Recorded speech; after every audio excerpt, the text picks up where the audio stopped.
é a primeira de algumas conversações que a gente está tentando promover em meio ao que nós estamos vivendo. Cássio, além de ser um parceiro de longa data, ele é professor de Relações Internacionais da Unifesp e membro do NUSOL, do Núcleo de Sociabilidade Libertária da PUC de São Paulo. Primeiro, agradecer o convite do João. A gente conversou sobre a possibilidade de fazer isso e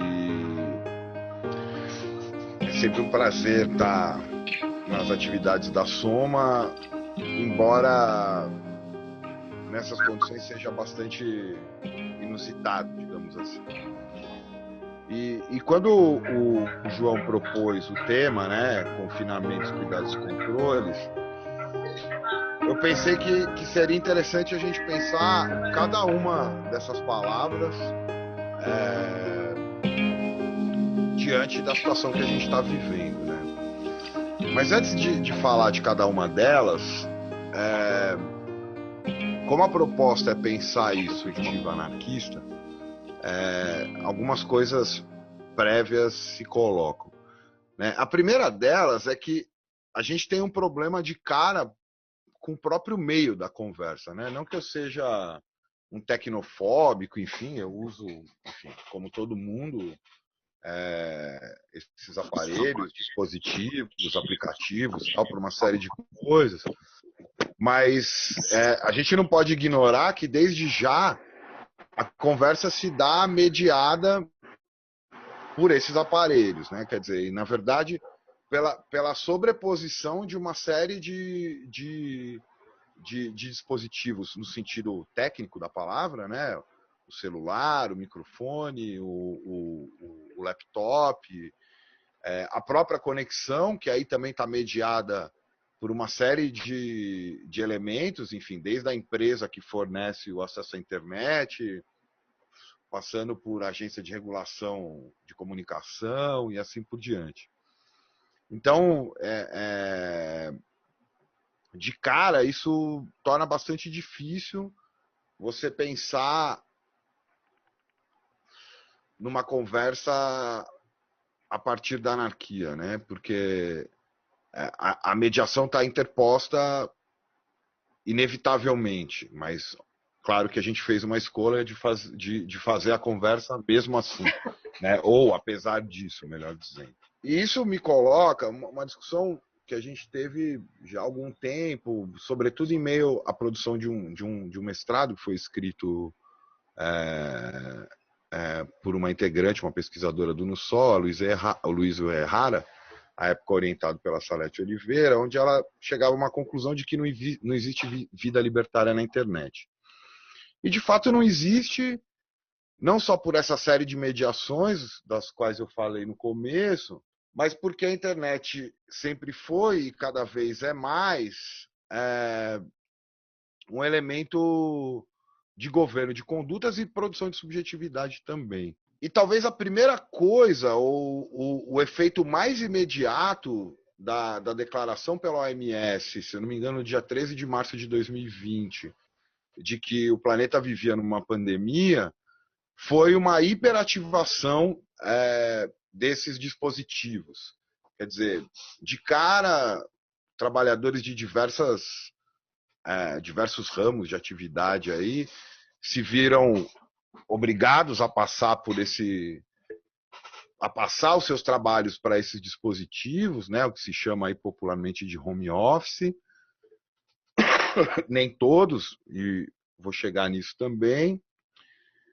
E até as coisas mais elementares, banais da vida, como beber, conversar, encontrar amigos, tal, imediatamente foram transferidas para esse ambiente.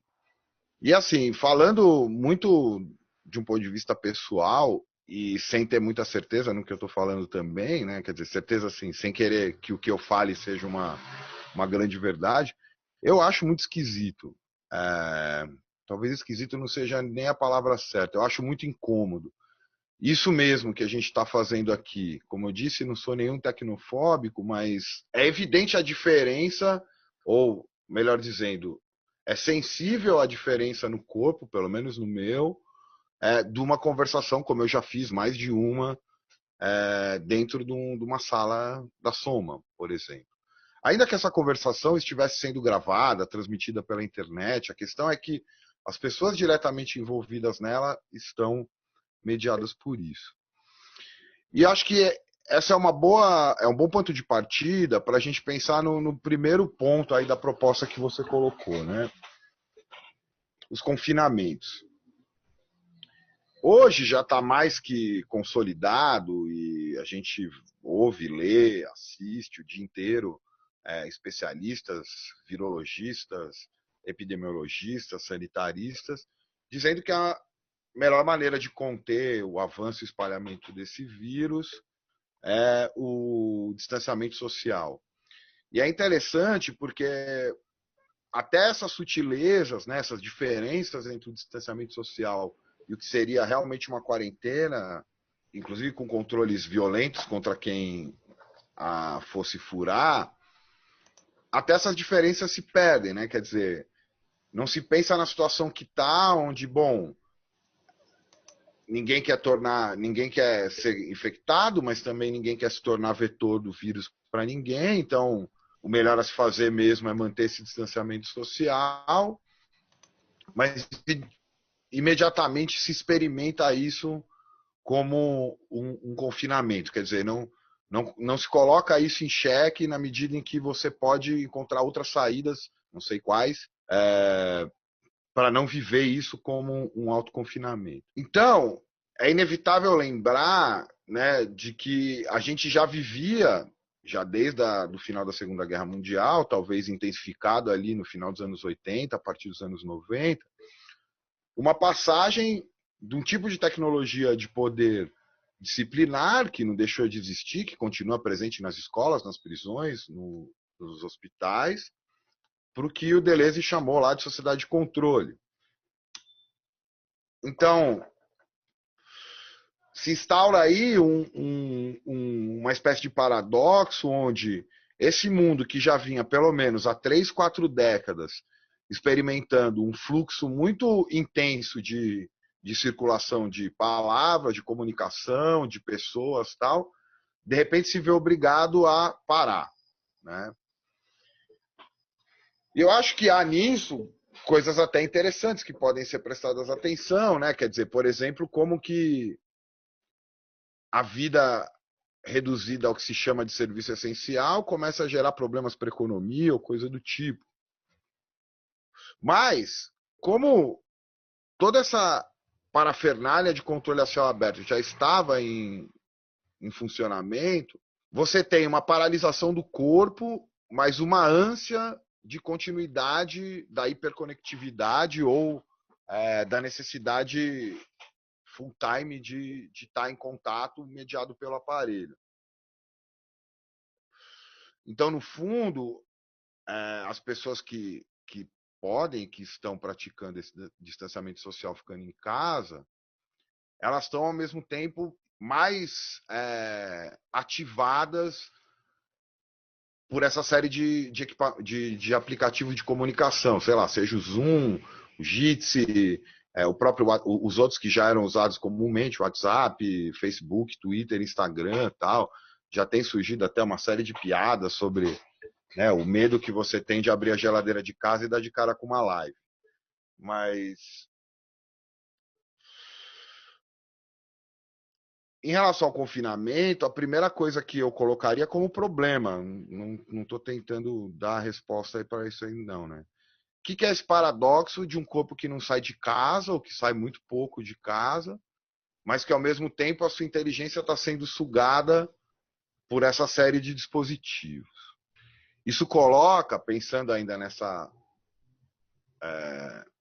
nesse acoplamento, nessa metamorfose entre técnicas disciplinares, entre tecnologias políticas disciplinares e tecnologias políticas de controle ou de governação aberto, que não seria exagero dizer que um primeiro efeito é a intensificação de processos já em curso, né? Eu estava pensando não só nisso que atinge um certo cidadão que tinha acesso a essa série de mobilidades, né? virtuais ou reais, de viagem, enfim. Né? A gente não pode esquecer que, mesmo aqui no Brasil, né, os primeiros casos se deram, por exemplo, se eu não me engano, se eu não estiver falando uma bobagem do ponto de vista da informação, o primeiro, ou um dos primeiros a ser diagnosticado com o novo coronavírus foi um executivo da Empíricos.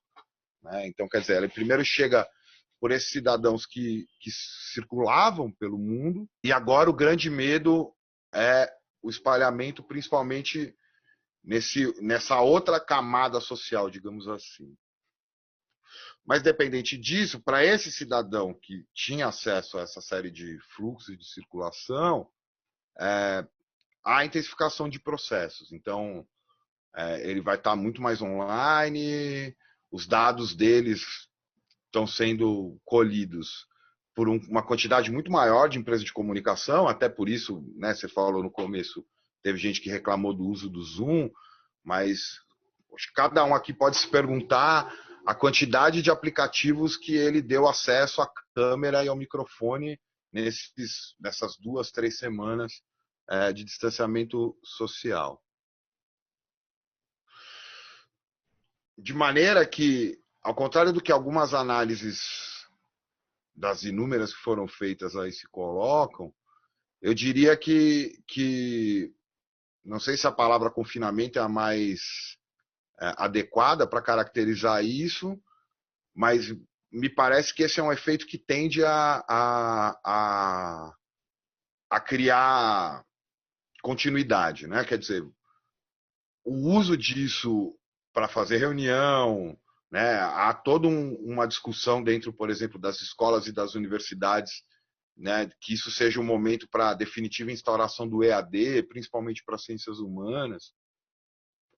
Essa seria a primeira parte, em relação ao confinamento. A segunda seria reconhecer que nem todo mundo está praticando esse isolamento social, né? E eu não vou falar aqui numa chave moralista, né, de você é irresponsável, não está praticando isolamento social, está colocando as pessoas em risco. Mas o que acontece é que, sob a rubrica dos serviços essenciais, você tem uma ampla camada da população, obviamente a mais pobre, que está circulando, né?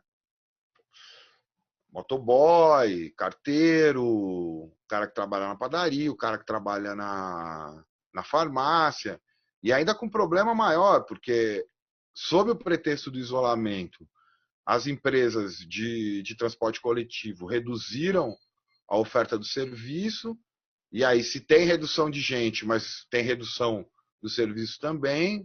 Eu cansei de receber imagem de trem, metrô, ônibus lotado. Em relação ao confinamento, eu colocaria esse primeiro problema, né? Primeiro, a intensificação da possibilidade de controles pelos dispositivos eletrônicos. Segundo, uma espécie de gradação do controle da circulação na cidade, né?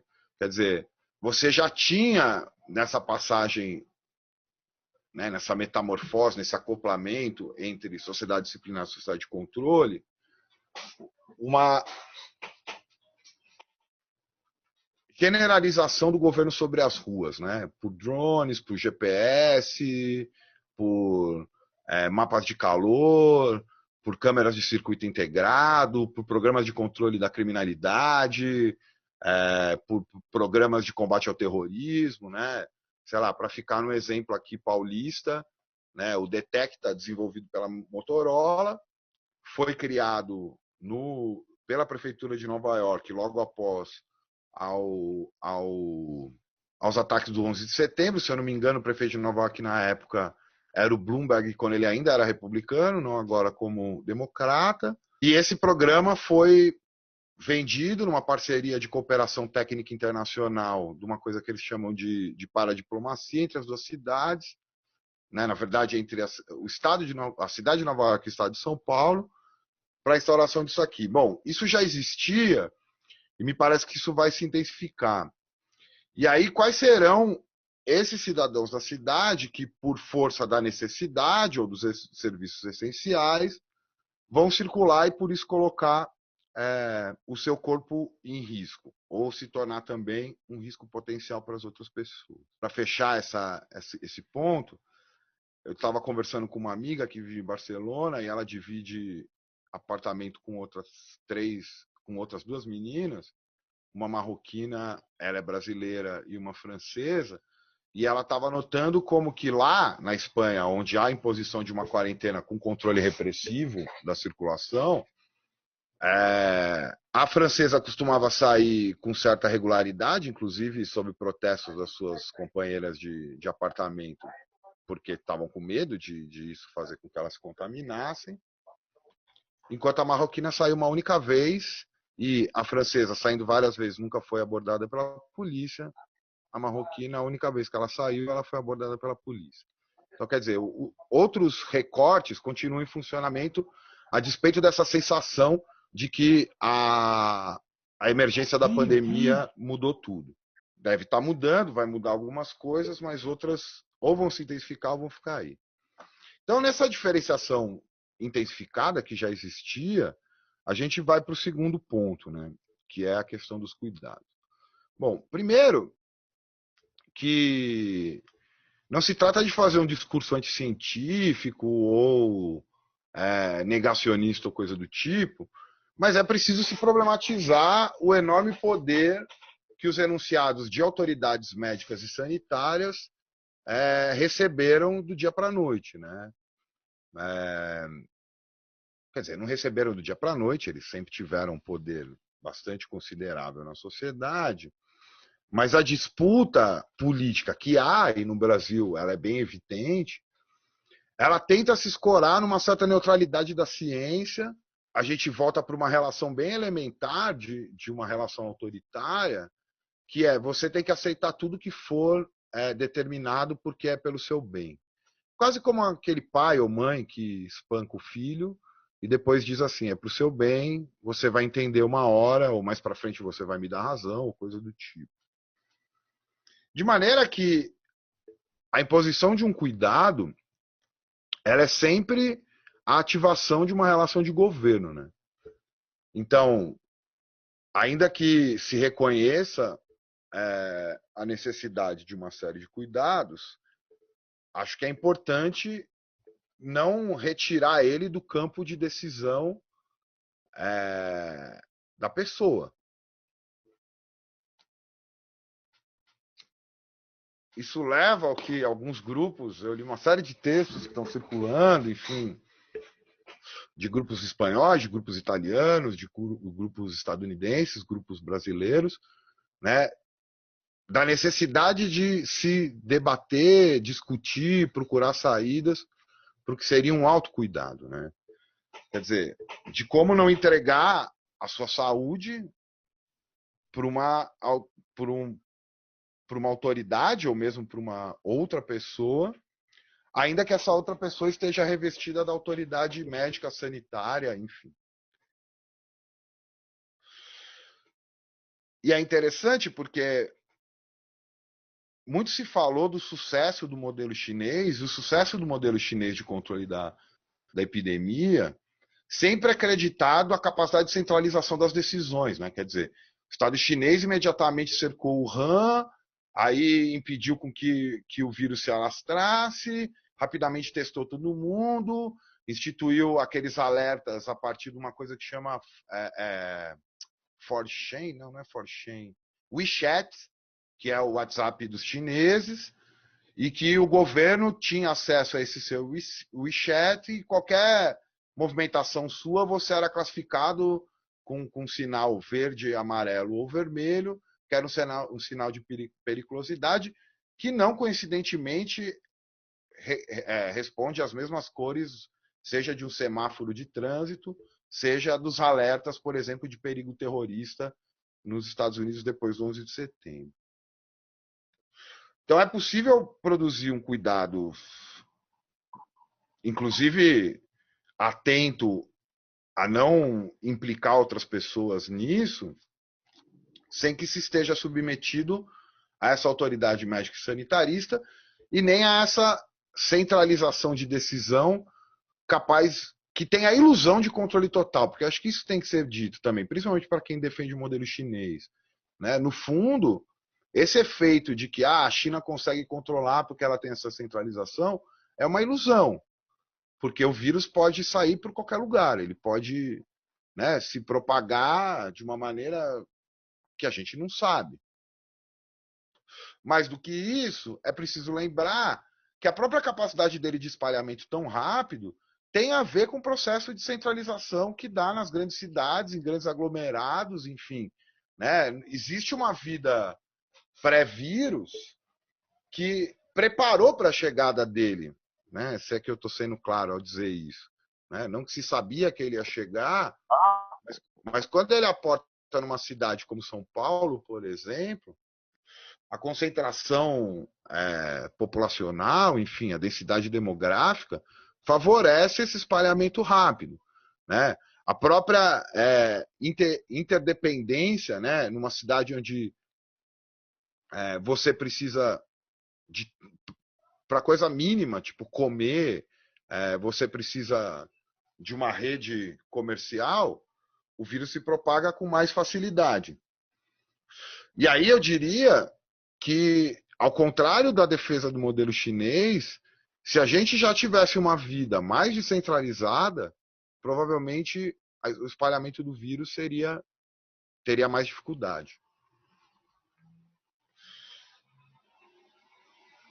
É nisso que, nesse tema do autocuidado, que vem sendo tratado por vários textos anarquistas e tal, há uma, não diria uma armadilha, mas há a necessidade de atenção para uma coisa, que é a confusão entre a possibilidade de autogerir as necessidades imediatas de uma associação, de um grupo, de uma vizinhança até, com uma coisa que ganhou bastante campo com a emergência da pandemia, que seria com a caridade ou com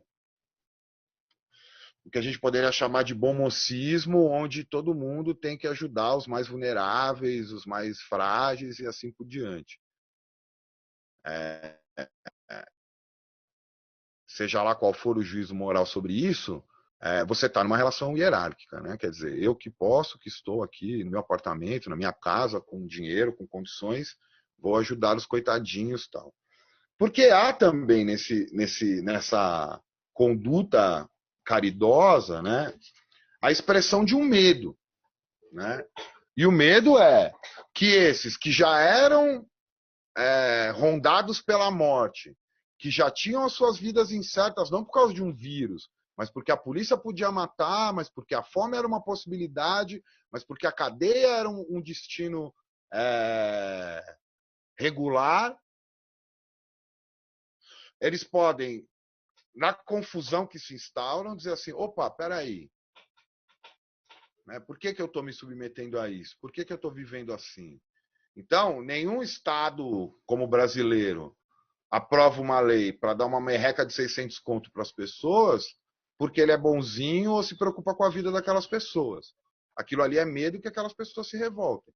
Idem para cestas básicas e para tudo isso que rola. Repito, não estou fazendo juízo moral disso. É um fato.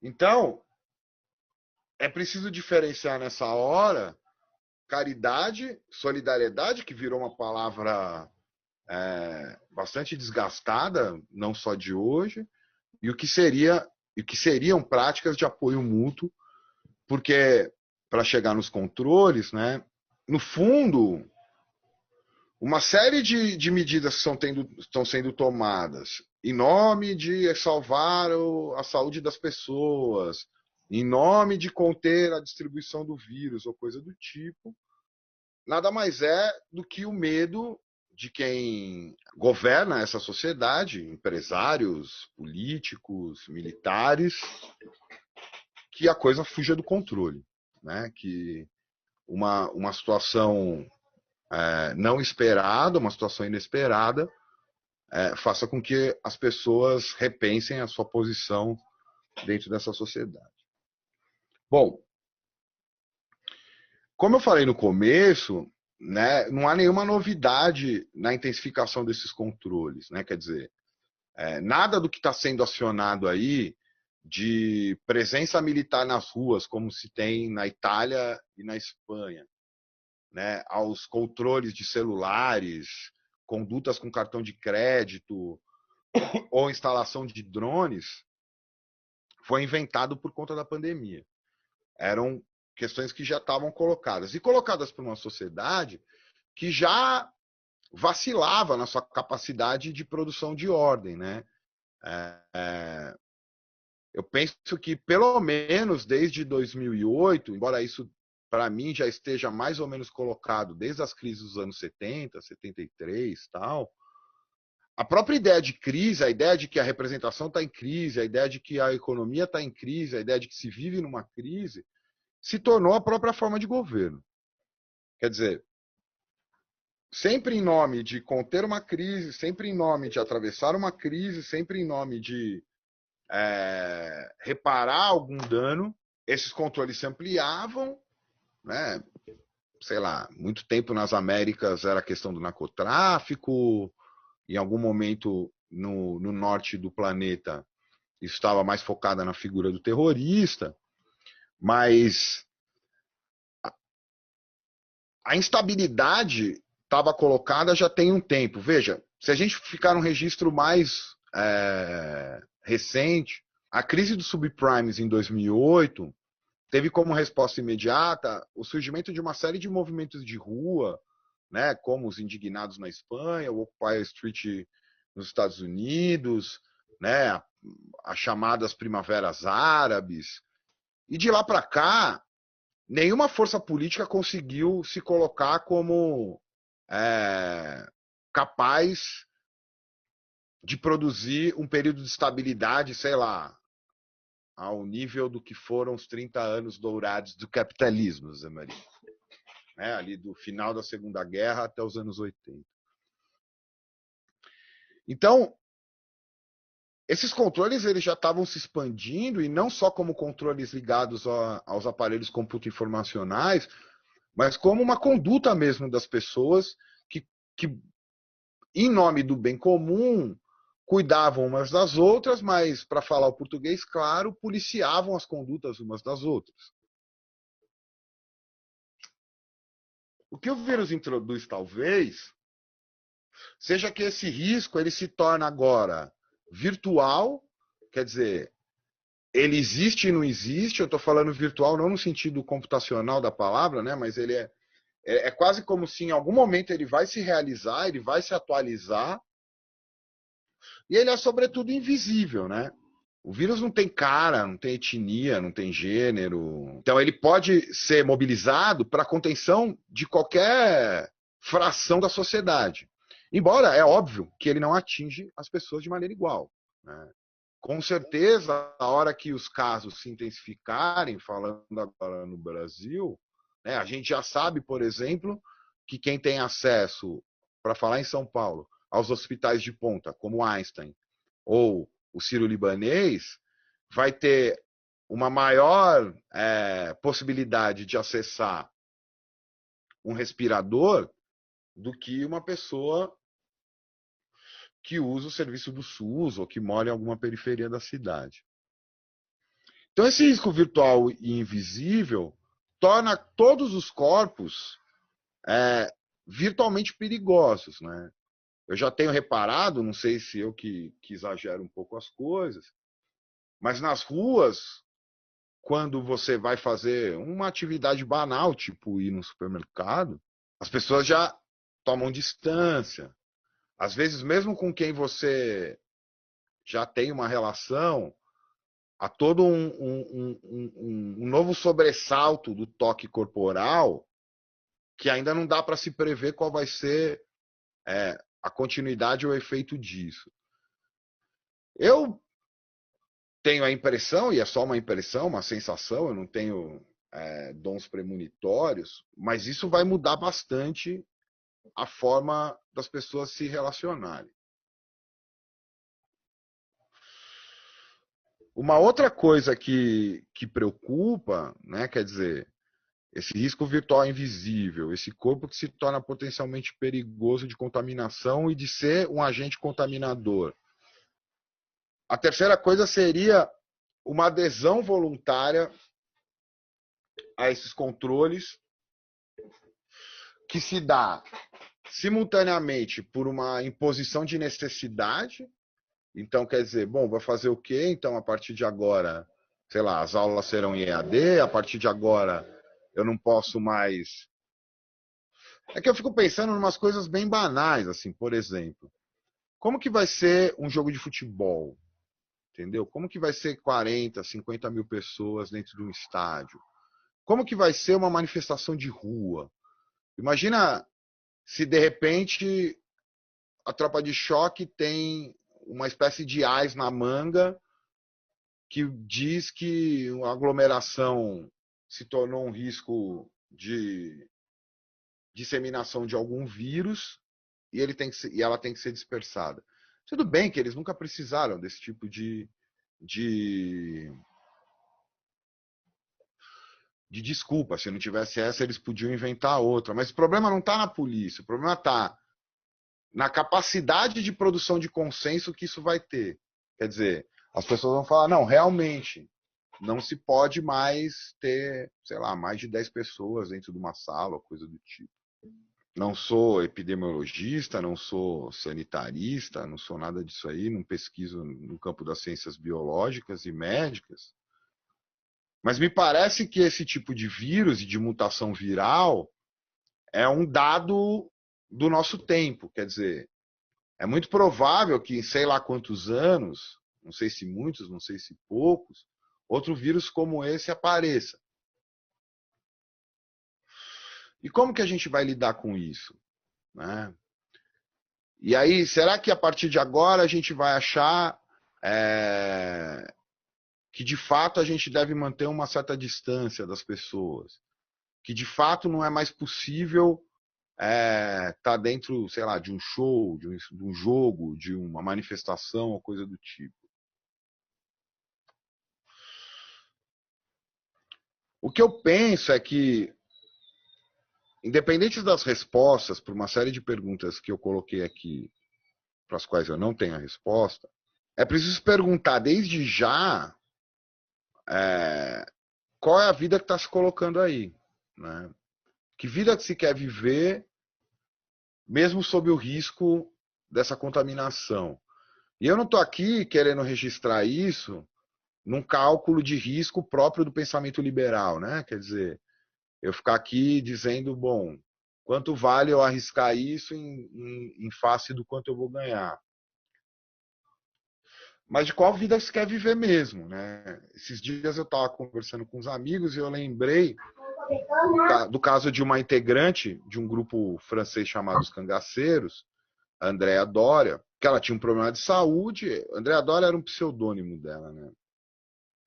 E ela tinha um problema de saúde e ela foi encaminhada para fazer um tratamento experimental no serviço de saúde francês. E ela se recusou a esse tratamento e no dia 15 de agosto de 1991 ela decidiu morrer. Quer dizer, de alguma maneira, ela se apossou da vida dela decidindo sobre a própria morte. Veja, para finalizar, não estou aqui querendo fazer nenhum tipo de discurso irracionalista, anticientífico, coisa e tal.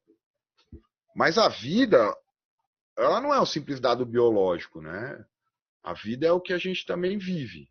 É o que a gente faz, é o que a gente se constitui. Se essa questão ética não for colocada, a tendência é que esse controle sobre o que é vivo em todo o planeta, porque daí está em jogo, veja, não só controlar a vida dos humanos, está em jogo controlar a vida, sei lá, do possível animal de qual esse vírus saiu, de controlar a vida do próprio vírus. Quer dizer, é um controle que vai além do que o Foucault chamou de biopolítica, né? Quer dizer, é um controle microscópico do que é vivo. e na minha leitura, isso vai muito mais ao encontro do que o Passetti chama de ecopolítica, né? Dessa coisa de assegurar o que é vivo dentro desse planeta. Então a gente precisa se colocar essa questão de qual vida se quer viver desde já na pandemia, porque tem muita gente escrevendo sobre o que vai ser a vida depois da pandemia. Eu sempre acho engraçado, porque assim, ele nem sabe se ele vai estar vivo, porque se ele pegar o bagulho e morrer, aí não vai ser o problema que ele não vai ter que lidar. Mas enquanto a gente está vivo, essa questão é decisiva. E aí eu gosto sempre de retomar uma coisa que o Camus coloca na abertura do mito de Sísifo, que é o grande tratado de rompimento dele com o existencialismo e com a gauche francesa, muito fina e muito chique, que sempre olhou meio torto para um Pierre Noir que nem ele, né? E ficou mais puto ainda quando o Pierre Noir ganhou o Nobel, né? Porque onde já se viu um argelino ganhar um prêmio desse?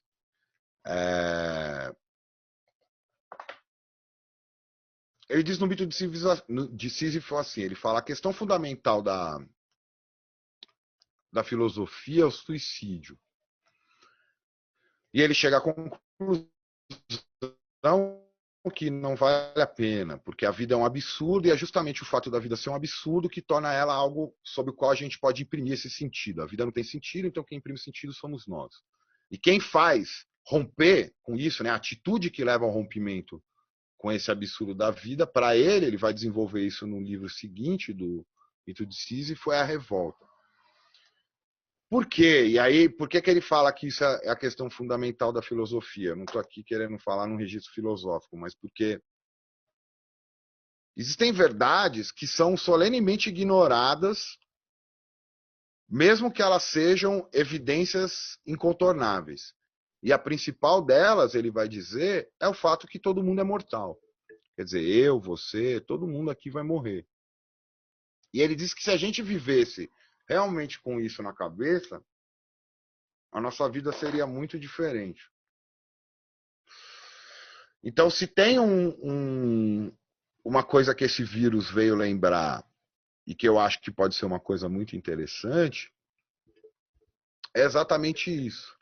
Quer dizer, toda essa circulação inicial dele, né, na Europa, nas pessoas que viajavam no Brasil, enfim, e que eram pessoas que já se julgavam inatingidas, imunizadas, inclusive dos problemas sociais e políticos que atingiam e atingem sempre mais cruelmente os mais pobres, de que de repente eles podem morrer. E pela introdução de um vírus que eles nem sabiam que existiam. De maneira que eu vejo os esforços para controle desse vírus muito mais uma tentativa de botar ele no lugar, quer dizer, de fazer com que ele se afaste desse alvo inicial dele, para que ele se espalhe em meio aos que sempre tiveram as suas vidas destinadas a essa morte banal. E eu acho que é isso que a gente vai ver no Brasil a partir de agora, entendeu? Quer dizer, quando ele se espalhar, as pessoas vão agonizar nos hospitais, nos milhares de hospitais de campanha que estão sendo montados em todo o Brasil. A melhor maneira de reagir a isso, né, que não é nem de reagir ou de lidar com isso, é justamente ativar essas práticas de autocuidado, de autogoverno, e se perguntar ao que a gente está sendo levado a servir em nome da contenção da pandemia. Acho que era isso, João. Já até falei demais, falei 40 minutos, que merda. Mas é isso, pessoal. Queria então agradecer ao Acácio, agradecer a presença de todos e deixar agora aberto para a gente fazer perguntas, questões. Eu queria, na verdade, tentar puxar um pouquinho essa questão de controle, né? Porque, assim, a gente teve há um pouco tempo atrás, eu queria falar, na verdade, o que ele acha que a lei de proteção de dados que ia ser votada agora, em julho, parece que foi adiada, eu não sei se é uma fake news o que eu vi, mas parece que ela ia ser adiada de novo, assim, a votação. E eu queria saber o que ele acha dessa lei, da participação que o povo teve Qual lei? a lei de proteção aos dados, que vai ser julgada Ah, agora. tá. Uhum. E de controle, né, para controle, né, que eles usariam para controle dessas informações. Eu estou falando da tecnologia. Não, eu acho que nenhuma lei é capaz nem de instituir, nem de impedir esse controle. Por exemplo, no Brasil, recentemente, houve uma discussão gigantesca com vários grupos de pesquisa, pesquisadores, associações associações da chamada sociedade civil, em torno do marco civil da internet, e eles descobriram que isso foi, enfim, completamente em vão, porque a NSA lá do Pentágono não reconhecia e ignorava essa lei, enfim. Eu disse no começo que, assim, é impossível escapar ao controle dentro da internet. Tipo, o que você tem, sei lá, são algumas maneiras de você tornar isso mais difícil, mas aí isso exige um conhecimento técnico muito grande, ou uma dedicação da sua conduta eletrônica que, sei lá, nem todo mundo tem, nem todo mundo tá afim também. Eu penso que esse controle deve se intensificar, não especificamente por conta do controle do vírus, mas porque há uma entrada maior nisso. Vou dar um exemplo que pode parecer aleatório, mas não é, né? Por exemplo, a lei que criou o auxílio emergencial lá de R$ 600 do Ministério da Economia, ela vai bancarizar 30 milhões de brasileiros que não tinham relação com o banco. Quer dizer, o banco vai passar a ter acesso a uma enorme população que ele não tinha. Nesse sentido, colocou num raio de controle que não existia antes. Fora isso, as maneiras de se evitar isso estão menos em leis e mais em atitudes que você pode tomar. Sei lá, eu fiquei lendo esse negócio do Google controlando se as pessoas estão saindo ou não. Todas as vezes que eu precisei ir no mercado, eu não levei meu celular. Então quer dizer que para o Google eu não saí de casa esses 20 dias aí, porque meu celular ficou aqui dentro. Teve uma única vez que eu saí de casa e levei o celular. Deve ter sido a única vez que ele registrou essa saída. Acho que tem uma coisa que antecede essas leis de rastreamento tipo a Coreia do Sul, entendeu? No fundo, a Google já rastreava o celular de todo mundo. Talvez isso torne só a coisa oficializada, mas como toda lei, a prática já precedia a própria lei. Então, tem alguém muito puto falando que no caso do vírus você não atinge só você, pois isso acaba interferindo na vida. Então, por isso mesmo que isso tem que ser pensado a partir, sei lá, de um mínimo razoável. Aí. O que eu questionei aqui não é que, aliás, eu tomei todo cuidado em dizer que eu não acho que as pessoas têm que sair na rua ou coisa do tipo. Eu só penso que você não pode estar completamente à mercê das autoridades sanitárias. Eu, por exemplo, não vou sair, eu não estou afim, pessoalmente, eu não estou afim de infectar ninguém e nem estou afim de ser infectado. Ao mesmo tempo, eu também não vou virar um paranoico, porque, por exemplo, eu terminei falando do Camille. O Camille era tuberculoso e morreu no acidente de carro. Entendeu? Então, o que eu acho que. Porque assim, eu só posso falar de algo que eu tenho algum tipo de familiaridade. Eu vou repetir pela enésima vez: eu não sou médico, eu não sou virologista, eu não sou sanitarista, eu não sou nada disso. Então, eu não estou opinando sobre isso. Aliás, eu não estou opinando. O que eu quero dizer é que, assim, existe um efeito de servidão voluntária que todo mundo tem que se perguntar sobre ele. Se perguntar sobre ele, colocar esse problema para si, não significa ser um idiota igual aquele bando de imbecil que estava na Paulista sábado, até porque eles não estavam falando nada a ver de liberdade, eles estavam lá adorando um ídolo louco, quer dizer, louco caralho, né? Porque também tem uma esquerda no Brasil que gosta desse lugar quentinho, quer dizer que o Bolsonaro é burro, inconsequente. O cara tem um projeto político que ele está botando em marcha. Ninguém da oposição se perguntou o poder político de alguém que consegue colocar a gente na rua mesmo sob o risco de ser infectado. E aí? Qual que é o poder de um cara desse, entendeu? Eu acho que, só te interrompendo, Acácio, eu acho que o que você traz é um deslocamento, né, para essa noção do cuidado enquanto uma técnica de governo, uma técnica de produção de controle sobre a subjetividade, para a ideia de um autogoverno, de um cuidar de si. Isso é um deslocamento ético muito além da pandemia, né? Muito antes e muito além, que é a própria forma de conduzir a nossa existência. É um tema caro aos anarquismos, e quando você traz esse deslocamento, se trata de uma irresponsabilidade, de uma atitude egóica ou egoísta no sentido vulgar do termo, mas um deslocamento ético para como cada um pode governar a sua vida, né? Sair desse lugar da servidão voluntária. Porque o curioso, só porque, até aproveitando já que eu te interrompi perguntar, é justamente isso, né? Porque o Facínora, o canalha, que ocupa a cadeira do Planalto, como o Sol gosta de citá-lo, ele rompe com a própria lógica do biopoder, né, em certa medida, né? Porque ele diz assim, não, o Estado não tem que ter controle sobre a população, mas isso já é um controle, né? Uma aparente atitude responsável já é uma própria ação, né? Como é que você analisa, a partir desse viés da biopolítica, a própria atitude de poucos, como o Bolsonaro tem atuado? Eu não sei nem se isso é exatamente problema biopolítico, mas assim, primeiro, na primeira coisa que você falou, a gente pode usar o próprio exemplo da soma. Quer dizer, você pode procurar uma experiência terapêutica coletiva vai te colocar muito mais problema do que solução, ou você pode pagar um analista, deitar lá e ele vai falar o que você tem que fazer da sua vida. Essa é a diferença. Isso é dizer que não existe sofrimento psíquico? Não, claro que existe. Agora, a maneira como você vai lidar com ele, sei lá, sofrimento psíquico, não sei se nem se é um termo correto, mas é, é claro que as pessoas têm problemas. Agora, como elas vão lidar com, elas podem lidar com esses problemas de uma forma servil, autoritária, elas podem lidar com esses problemas de uma forma libertária, né? Não se trata de negar a realidade. Em relação ao Bolsonaro, assim, talvez eu vou fazer até uma análise excessivamente sociológica. Mas Bolsonaro sabe para quem que ele está falando.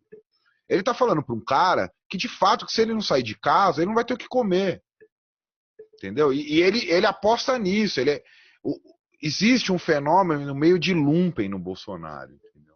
E olha que assim, eu sou um apreciador do lumpen, mas ele conseguiu politizar esse lumpen a favor dele. Ele mobiliza isso. Claro que no meio disso está um monte de dono de loja que acha que é empresário, que acha que é rico, tal. Mas é só você pegar o mapa de votação dele, entendeu? Ele fala para uma população que, na verdade, nem tem esse dilema de estar ou não praticando distanciamento social, entendeu? Quando se fala por exemplo, empreendedor, cara, ele está falando de ambulante, ele está falando de um tiozinho que é vendedor de pipoca, como ele mesmo usou uma vez o exemplo. E aí isso é de uma crueldade, entendeu? Quer dizer, claro que as pessoas também se entregam a isso voluntariamente, mas eu não sei, assim, eu não acho que ele é nenhum gênio da política, não estou dizendo isso, mas eu acho que ele tem uma ação muito calculada e que passa muito, não pela figura dele, mas por isso que a gente poderia chamar, por falta de outro nome, de bolsonarismo. O bolsonarismo, ele é um tipo de conduta política que, aliás, pelo menos na minha visão, não sou nenhum estudioso do bolsonarismo, porque surgiu um monte de estudiosos do bolsonarismo aí, mas ele precede o próprio Bolsonaro, né, cara? Ele é meio. Ele tem aquela coisa de encarnar na figura dele aquele tiozão dos anos 80, 90, que não gostava de usar cinto, que gostava de andar armado, dirigia bêbado, praticava uma série de ilegalidades, mas se achava um cidadão de bem. Enfim, que é um paradoxo assim, até bastante compreensível no Brasil em especial. Mas, para além disso, eu acho que, em termos mais planetários, ele e variações disso que se chama de alt-right, como o Durtete, né, como o Viktor Orbán, como até o Erdogan na Turquia, enfim, ele aposta numa verdade cruel do capitalismo contemporâneo, que é assim, não tem mais para todo mundo. Não vai ter para todo mundo. Então eu vou ficar do lado do cara que dá tiro, entendeu? Eu vou ficar do cara que, né, eu lembro do discurso dele, logo na posse, que ele falou assim, acabou essa coisa das minorias, agora eu vou governar só para a maioria. Quer dizer, ele está dizendo assim, ó, eu vou governar para você, e ele continua fazendo isso. Né? Tanto que ele às vezes relaxa o discurso dele, mas aí vai na live e fala para o público cativo dele. Ele é meio um jogador de pôquer que está sempre dando all-in, entendeu? Independente da mão que venha das cartas que venham naquela mão para ele. Isso pode dar na derrocada dele? Pode. Mas até o momento ele está ganhando do ponto de vista político. Né? Eu acho muito engraçado, por exemplo, pessoas que competiram com ele na última eleição falar que ele é um completo idiota. Eu sempre tenho vontade de falar, puta, você perdeu a eleição por um completo idiota. E aí? Acho que você é mais idiota que ele, então. Aí elas vão se refugiar em teoria da conspiração, né? Tipo, foi fraudado e tal, que era o que ele fazia antes. Então, quer dizer, o jogo em torno da ocupação da cadeira de governo, ele não varia muito. Ele não é muito. Ele é menos antagônico do que se pressupõe no discurso midiático. E aí, no limite, como ele faz uma política com traços fascistas, como todo fascista, ele aposta na morte. Entendeu? O lema do Franco na Espanha era Viva la muerte. Né? Deleuze e Guattari vão retomar a discussão do Polvirilho no Mil Platôs, dizendo que a grande diferença do nazismo com o totalitarismo é que se o totalitarismo é um governo que tudo quer controlar, o nazismo é um estado suicidário, quer dizer, um estado que caminha para o abismo assim, confiante, heroicamente, ao som de Richard Wagner, sei lá. Agora, para nós, cabe um pouco além dessa análise, porque então quer dizer que diante disso, qual que é a aposta da esquerda eleitoral? É que a gente sinta saudades do tempo em que o governante era bonzinho, cuidava da gente, pagava o Bolsa Família, entendeu?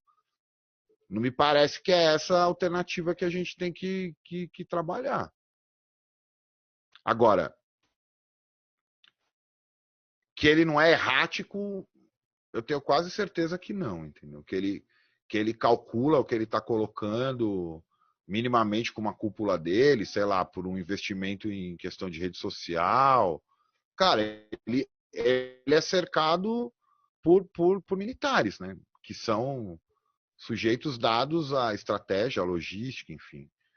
Tudo bem que inteligência militar é uma contradição em termos, mas existe um programa aí a ser executado, entendeu? E ele está sendo executado até o momento. E eu acho muito precipitado e às vezes até arrogante dizer desde já que ele perdeu. Entendeu? Como já estava se dizendo aí, né? Acabou para você e tal. Não se sabe. Não se sabe. Eu só acho que, assim, para os anarquistas, não é esse o jogo que importa. Não é esse o jogo que a gente joga. Entendeu? Não é o jogo. Para a gente. Não se trata de dizer tanto faz, né? Mas eu prefiro concentrar minhas forças em experiências mais localizadas, menores, locais, porque seja qual for o governante, a gente vai ter problemas. Então, eu prefiro fortalecer entre os nossos. O que talvez, né, já me alonguei demais, mas o que talvez tudo que a gente está vivendo coloque para além do Bolsonaro é um nível de colapso do programa civilizacional que já estava anunciado em outros acontecimentos. né? Se não fosse a Covid-19, poderia ser uma falta de água, poderia ser uma crise energética. Tinha muita gente já escrevendo sobre isso, sobre como que esse colapso já estava colocado, assim, ele estava assim, batendo na porta. Não sei se fez sentido o que eu falei, mas enfim. É Não, muito esquisito falar nisso, gente. É absolutamente esquisito. Parece que eu tô falando sozinho aqui em casa, tipo louco. Não, eu queria dizer que nesse ponto que você disse que o Bolsonaro fala Quem que para tá falando? eu, Fran, tá ouvindo, me vê, não sei. Eu tô ouvindo, mas eu queria te ver. Não vê? Oi. Nesse ponto que você estava dizendo sobre Bolsonaro falar somente para ambulantes, eu discordo, porque ele fala também especificamente para grandes empresários, né? Um empresário que tem mais de 200 empregados, por exemplo, para ele é um terror ter que parar tudo por causa de um vírus, né? Então, acho que ele fala isso também para os grandes empresários, os grandes agricultores. Já vi campanhas no Mato Grosso de vídeos circulando para não pararem a produção, sob a justificativa de que, afinal de contas, eles produzem um alimento da nação. Então, só nessa questão que eu gostaria de dizer que discordo. E foi questionado aí no chat. Eu acho que a sua fala foi ótima, foi super imparcial até esse momento de começar. Não, não foi imparcial, não. Mas eu achei que você tentou não fazer o juízo de valor, como disse várias vezes, né? Uhum. Ah. Então, mas aí logo jogaram no grupo dizendo: ah, mas então quer dizer que se eu sair à rua, eu estou apoiando o Bolsonaro, qualquer coisa nesse sentido, disseram. Uhum. Então os bolsonaristas não estão de todo errado quando gritam para ir para a rua. Eu acho que, como eu coloquei no chat depois, as questões, tudo que surge hoje no Brasil, no mundo também, tudo está muito polarizado. Se você põe um questionamento, aquilo vai para um viés político polarizado. Tem que ser. Ou você saiu para a rua se você quer, não sei, caminhar, correr, se você acha que isso faz bem para você. Se você você pisou na rua, você é pró-Bolsonaro. Se você fica trancado em casa e defende isso afinco, a ferro e fogo e posta isso nas redes sociais, você é de esquerda, você é contra o Bolsonaro. Eu acho isso um exagero, assim. Eu acho uma pena, assim, uma falta de possibilidade que as pessoas começam uma barreira, né, que as pessoas vão criando para se discutir questões como essa, da liberdade de ir e vir, que é um direito de todos os seres humanos. Terminou? Não, primeiro assim, só corrigir uma coisa, ainda bem que você colocou. O fato do Bolsonaro falar para esses trabalhadores não quer dizer que ele fala segundo os interesses desses trabalhadores. O que eu quis colocar aqui é que ele fala para esse público, que é o público que ele quer fazer voltar a trabalhar aí para esses empresários, enfim, né? Repare que quando até os pequenos comerciantes fizeram manifestações, não que isso adiantasse muita coisa, eles fizeram dentro do carro deles. Eles fizeram de máscara, enfim, eles não tentaram não se expor, né? Pelo menos a contaminação. Então, na verdade, acho que talvez a gente não discorde, tem que só esclarecer isso, é que ele tem um público que inclusive é em grande medida o eleitorado dele, que ele tenta cativar porque acho que é tranquilo eu dizer aqui que o bolsonarismo tem vários elementos do fascismo histórico, né? E talvez o principal deles é a mobilização constante. Então ele precisa, para atender os interesses desses empresários, inclusive desses agricultores, enfim, ele precisa mobilizar o tempo todo. É que a mobilização não é mais os grandes comícios, não é mais o rádio como foi nos anos 30.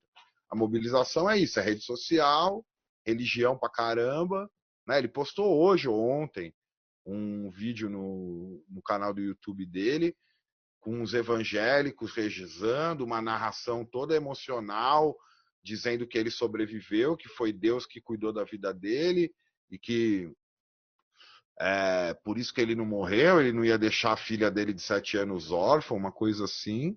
Então, dizer que ele atende os interesses de empresários não contradiz o fato dele mobilizar dentro de um trabalhador que a sociologia contemporânea costuma chamar de precarizado. A segunda coisa é que eu não sei se há uma polarização, viu? Me parece que esse jogo, que chamam de polarização, ele está sempre orientado por um centro, que é esse centro do governo. Então, o poder de condução das condutas que, por exemplo, a rede social tem hoje,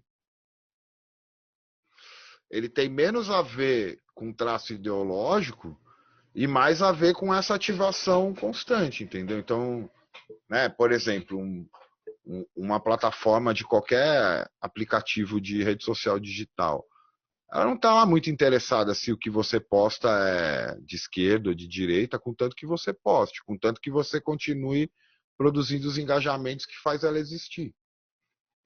O que seria o Facebook, o que seria o Twitter, o que seria o Instagram se as pessoas de uma hora para outra resolvessem fazer uma greve de postagem? Ele não ia existir, porque ele existe do conteúdo que as pessoas gratuitamente e voluntariamente postam neles. Então, eu penso que assim, para ser mais claro em relação a isso, né, já que você disse que eu fui imparcial, eu acho que as pessoas que saíram nas carreatas pró-Bolsonaro tal, eu queria que fosse possível o vírus atacar só elas e elas morressem, mas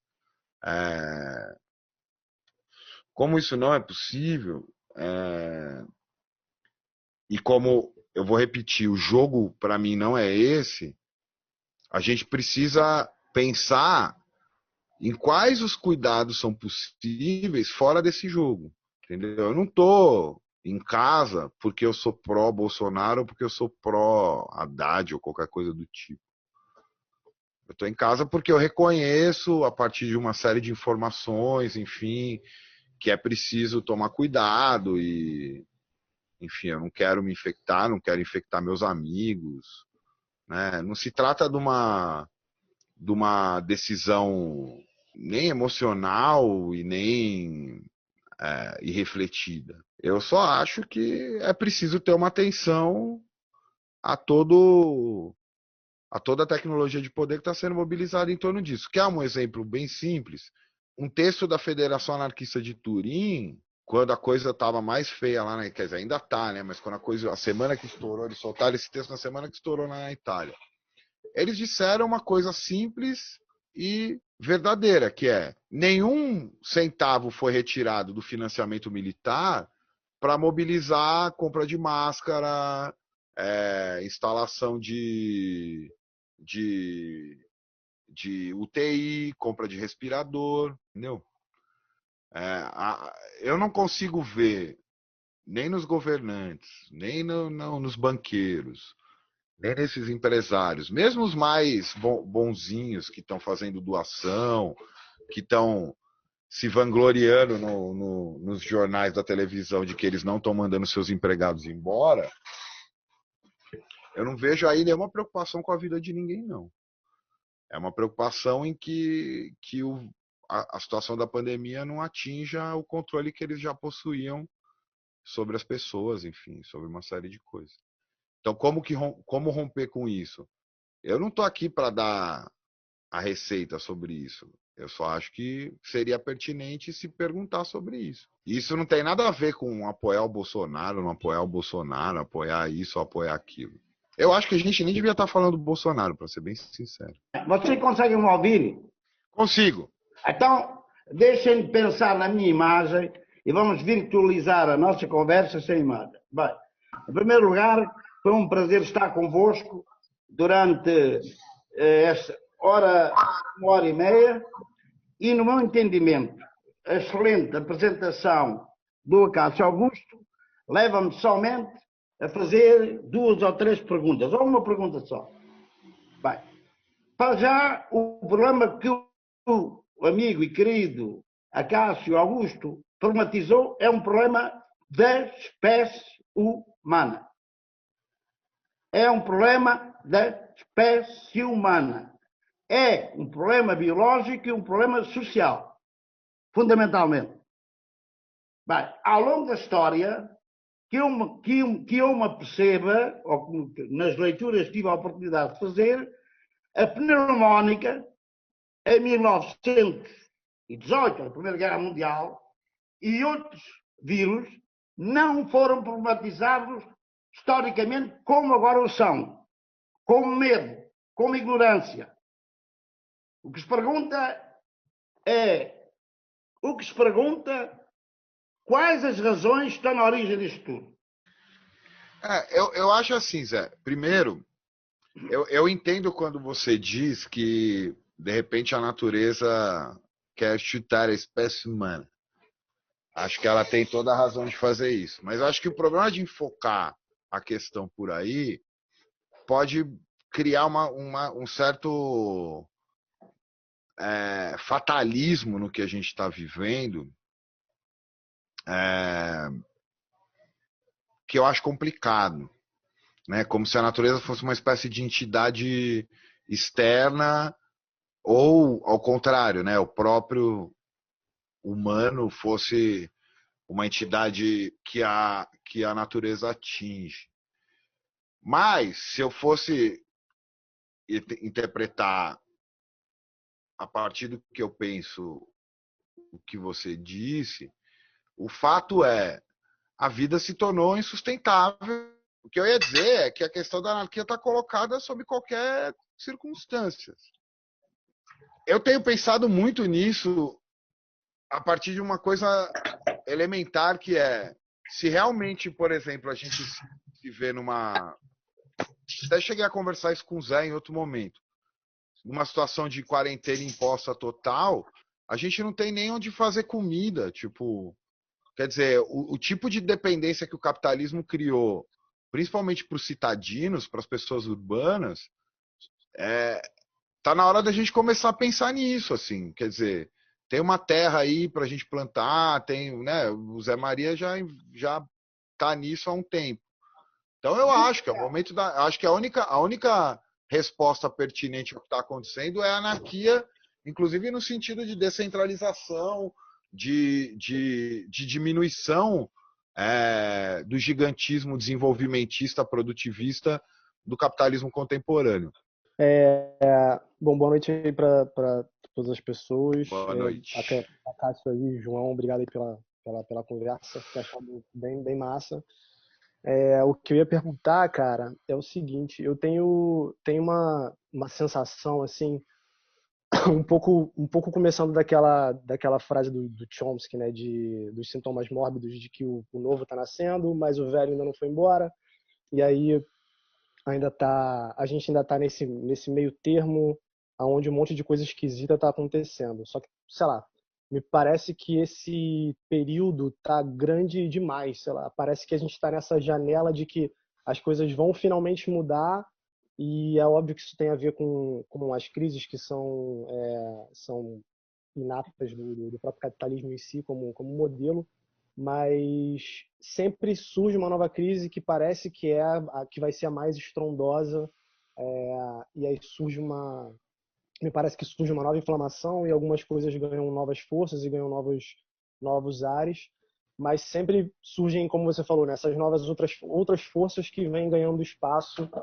principalmente com novas tecnologias. Então a gente vê essa coisa do controle social que o Dória está tentando implementar com as operadoras, novas formas de se explorar a classe trabalhadora, dado que a galera que está de home office, que consegue ficar de home office, ao invés de trabalhar 8 horas por dia, trabalha 20 horas por dia, sem muita escala. E, enfim, eu tenho um pouco dessa sensação de que, por duas coisas, assim, quando que esse velho finalmente vai morrer e a gente vai ter, como que a gente cria essa oportunidade do novo realmente se apresentar, né? E qual seria esse novo, assim, se a gente conseguisse pensar a Covid como um marco na história. Ó, quando eu digo que o Chomsky não é anarquista, os caras acham que eu pego no pé, né? Você provavelmente leu essa questão dos sintomas mórbidos e do velho que não morre e o novo que não nasce no Chomsky, mas isso é do Gramsci. Verdade, verdade. Foi mal. Então. Não, mas é provável que o Chomsky tenha dito Não, isso. não, acho que eu falei Bem errado. provável. Você vai ver aqui, provavelmente o Google vai falar, você quer dizer, Gramsci. Isso aí é do Gramsci. Cara, eu não acho que as coisas estão colocadas. Responderam objetivamente sua questão. A maneira de lidar com isso está posta antes e vai continuar posta depois, se houver um depois do Covid. Tem que desobedecer. Né? Não tem ninguém que vai organizar a classe trabalhadora e realizar a produção e assim por diante. Me parece que o que talvez possa ser uma possibilidade colocada pela emergência da pandemia é as pessoas perceberem o quanto a vida não vale a pena ser vivida dentro do capitalismo, sob o domínio do Estado, dentro desses controles todos que se colocaram aí. Mas eu não acho que, sei lá, que o vírus tem um potencial revolucionário, por exemplo. Né? Eu acho que a questão da desobediência estava colocada desde antes. Tem uma coisa que, se eu não me engano, aqui quem vai talvez citar errado sou eu. Se eu não me engano, eu li num texto da Crime Thinker sobre a democracia, que eles dizem assim: se você tem uma vida de merda, você vai fazer uma política de merda. Então, o que talvez possa acontecer no meio de tudo isso é as pessoas perceberem que, por exemplo, o presidente está cagando e andando se você está vivo ou não. E aí parar de obedecer esse cara, ignorar a existência dele. Né? Eu continuo pensando, eu não falei aleatoriamente sobre a possibilidade de intensificação da servidão voluntária, numa chave que o Laboissy colocava no mesmo momento que o Maquiavel escreveu o livro dele. Deixei de obedecer e sereis livre. Tipo, né? Aliás, eu continuo com a mesma perplexidade da questão dele. Que o idiota queira mandar, para mim isso parece até bastante compreensível.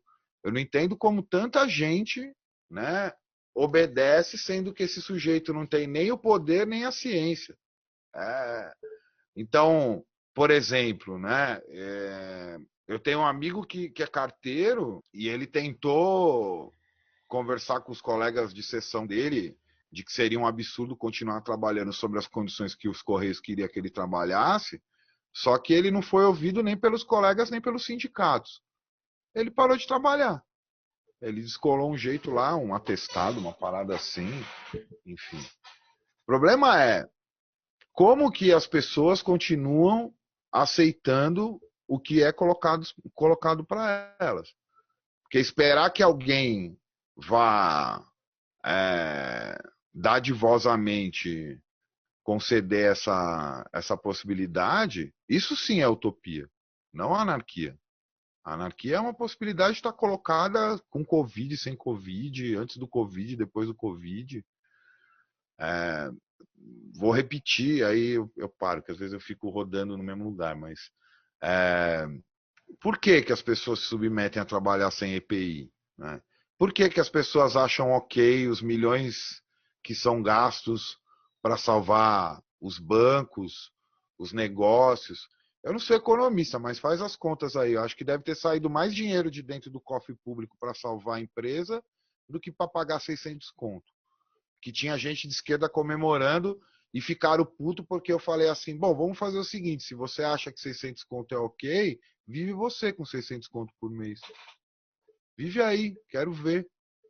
Ah, mas é melhor que nada. Bom, melhor que nada, o Bolsonaro é presidente do Brasil. Entendeu? E aí, como que a gente faz com isso?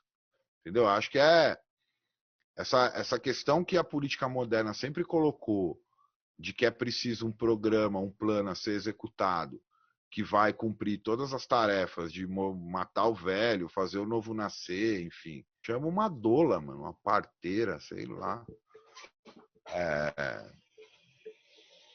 A gente tem que construir isso, cara. E eu acho que, assim, sinceramente, E pode parecer até meio retórico que eu vou falar, mas eu garanto que não é.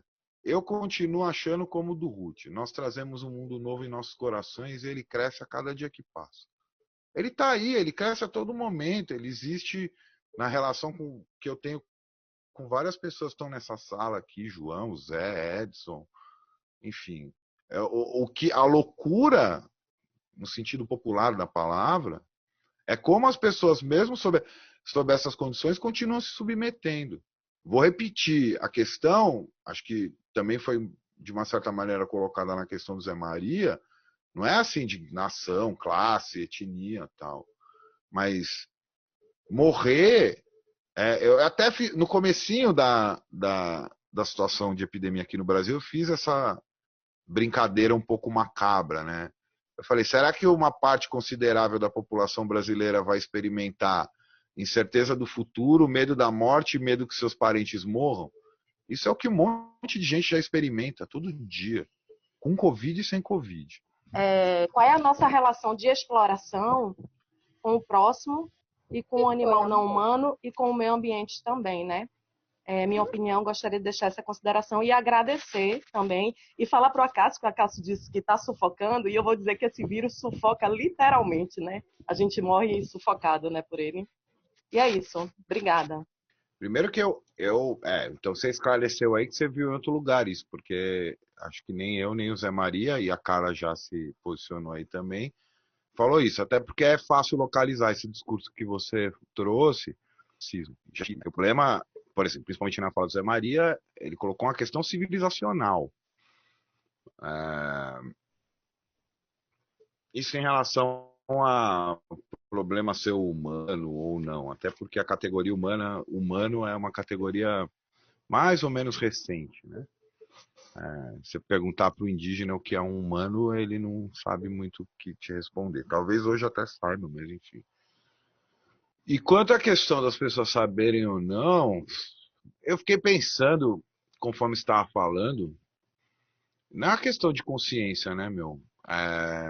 Eu gosto muito de um texto da Voltaire de Cleyre sobre a ação direta que dizia assim: alguém ou qualquer pessoa que precisou fazer alguma coisa e foi lá e fez, essa pessoa está praticando ação direta. Então, vou retomar uma imagem do que eu já falei aqui. Se a vida está sob risco planetário, um risco da contaminação de um vírus que ninguém sabe muito bem o que é, e sob o risco de todas as medidas que está se tomando para a contenção desse vírus, a questão é tomar a vida de novo a unha na mão. Acho que não é uma questão de tipo explicar para as pessoas, falar assim, olha, o tio vai explicar para você que você é explorado, viu? Agora você escuta o tio, que o tio está explicando como que você é explorado, você não pode mais porque é feio ser explorado. Tem que fazer, você tem que organizar a partir de onde você trabalha, de onde você mora. Eu acho que essas questões mesmo que a Carla colocou são questões importantes. E aí a potência da anarquia, para mim, tá aí. Por exemplo, a primeira pessoa que falou de alimentação macrobiótica no Brasil foi o Zaitseca, no começo do século XX. Ele era abstêmio, ele não fumava, ele não comia carne. Será que isso deve ser uma regra geral? Eu diria que não. Mas que a gente precisa colocar em xeque como que a gente come, como que a gente dorme, como que a gente, enfim, se relaciona. Aonde habita, Acácio, dentro da tua visão, eu acho que você pode falar, o João pode falar também, onde habita a nossa possibilidade de revolta? Eu penso que tem várias iniciativas sendo tomadas aí. Greve de aluguel, associações temporais em torno de produção de comida. Eu acho que é uma identificação muito fácil da revolta com uma espécie de explosão de rua ou coisa do tipo. Mas qualquer iniciativa que vai tirar do campo da ação do Estado ou das grandes empresas, pode ser entendido como uma resposta anárquica ao que está acontecendo. Eu vou insistir numa coisa, acho que eu já estou sendo até meio repetitivo, mas a questão de uma perspectiva anarquista se coloca sempre a partir da maior ou menor capacidade de governar a própria vida, né? De romper com os processos que o Proudhon chamava de heterogestão, né? Que são esses processos que nos deixam à mercê do que o capitalismo fornece, né? Veja, eu não sei, acho que foi num texto zapatista que eu li isso, que eles diziam assim, bom, quer dizer que se a gente reduzir a vida das pessoas ao que seria o essencial, o capitalismo não suporta, quer dizer, ele precisa desse supérfluo, ele precisa dessa circulação absurda, ele precisa dessa produção frenética, né? Uma das possibilidades de lidar com isso é talvez começar a recusar esse produtivismo que foi colocado no dia seguinte para as pessoas. Eu acho que, principalmente a figura do home office, considerando todas as desigualdades que ele já pressupõe dentro de uma ordem capitalista, é um bom começo para se questionar, entendeu? Quer dizer,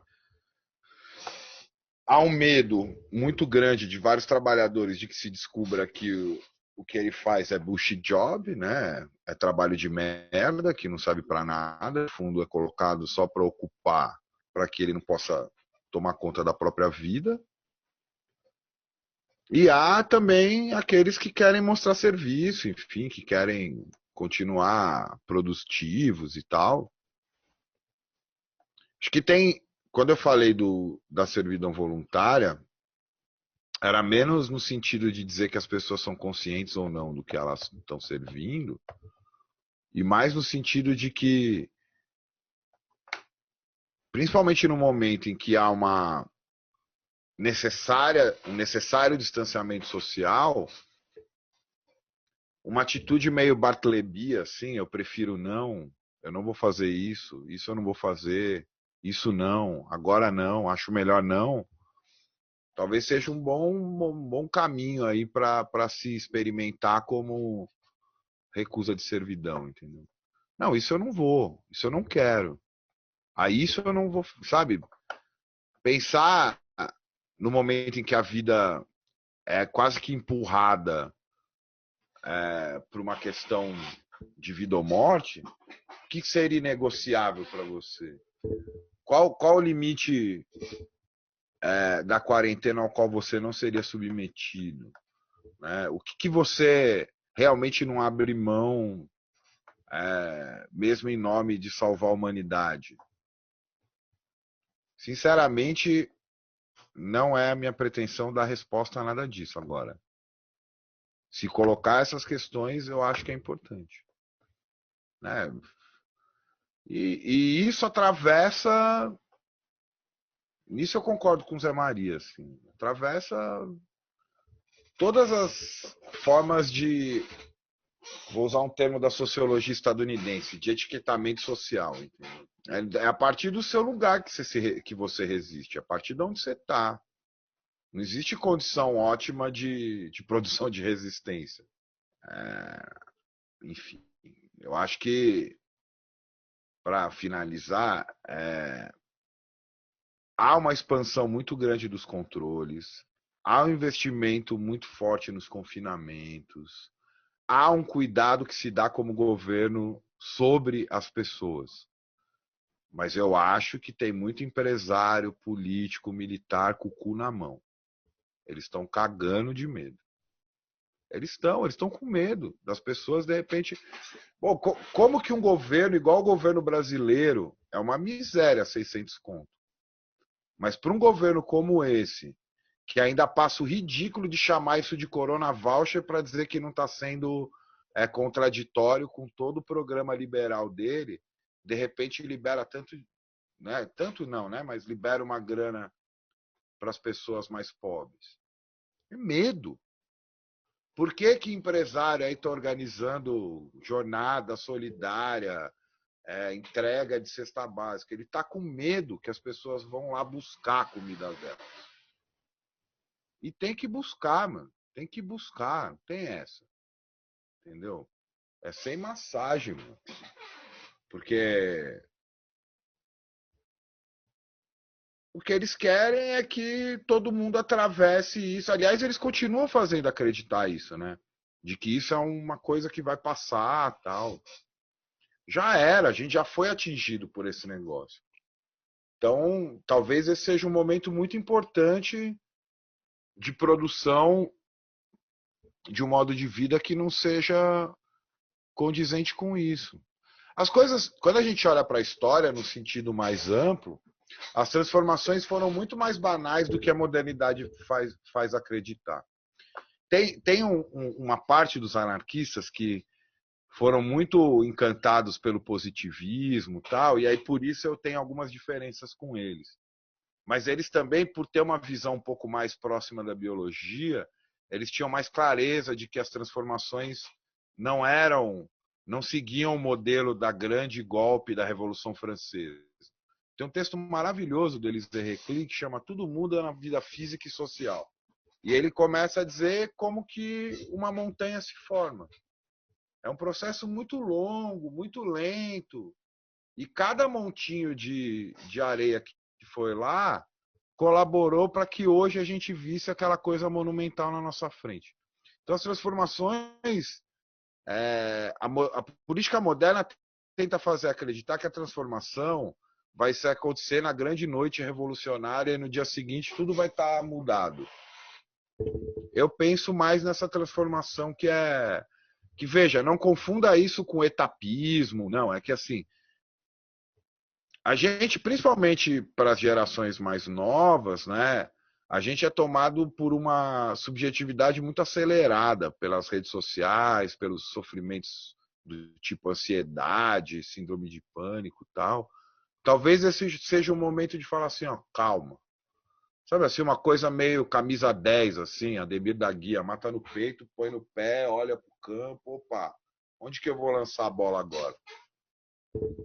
Talvez seja melhor fazer isso, tipo, porque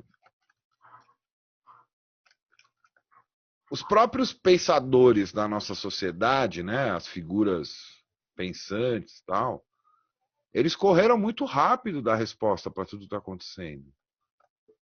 Não, vamos olhar em torno, entendeu? Vamos ver como que faz, pô.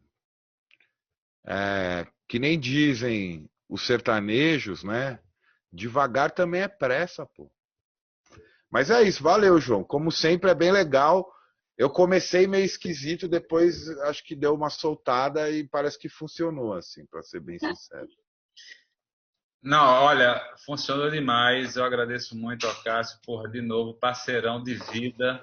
Doido para dar uma É nóis, mano. beijar. É nóis. Mas eu acho que a gente poder pensar o tempo presente a partir de uma reflexão libertária que fuja dessas análises tão lugar comum que a gente também é bombardeado cotidianamente, né? Eu acho que é sempre importante. Isso não é feito apenas aqui, claro que não. Existem vários libertárias e libertários fazendo isso a todo momento. Mas chover no molhado, mas agradecer de novo, Cássio. Eu acho que você traz um olhar muito preciso e importante para a gente pensar isso junto. E nunca vou me esquecer o que o Nabomber falava. É mais fácil imaginar o fim do mundo que o fim do capitalismo. Vamos imaginar o fim do capitalismo, pelo menos. Valeu, galera. Tchau.